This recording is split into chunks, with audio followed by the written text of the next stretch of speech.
Ko'pchilik bu narsani tushunib yetmaydi. Har 5 ta ayoldan bittasi voyaga yetguncha turli darajada jinsiy zo'ravonlikka uchragan. Erkaklar orasida sal kamroq bo'ldi. Har bitta qilingan amaliyotimizga yoki ko'rgan dalilimizga protokol qilishimiz shart.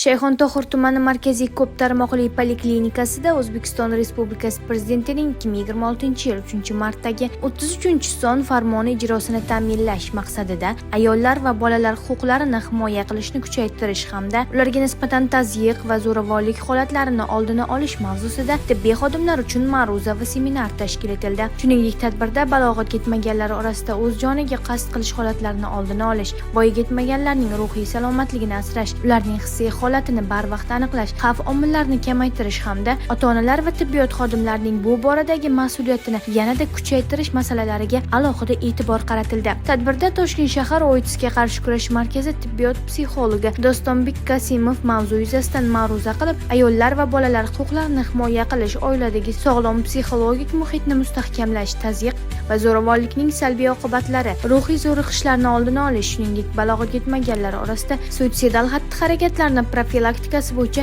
amaliy tavsiyalar berdi. Seminar yakunida ishtirokchilar bilan ochiq muloqot va savol-javoblar o'tkazilib, tibbiyot xodimlarining ushbu yo'nalishdagi bilim va ko'nikmalarini yanada mustahkamlash yuzasidan fikr almashildi. Bunday ma'rifiy tadbirlar ayollar, bolalar huquqlarini himoya qilish, sog'lom va xavfsiz oilaviy muhitni yaratish hamda jamiyatda zo'ravonlikni oldini olish borasida ishlarni samaradorligini oshirishga va tibbiyot xodimlarini bu bo'yicha mas'uliyatini yanada kuchaytirishga xizmat qiladi.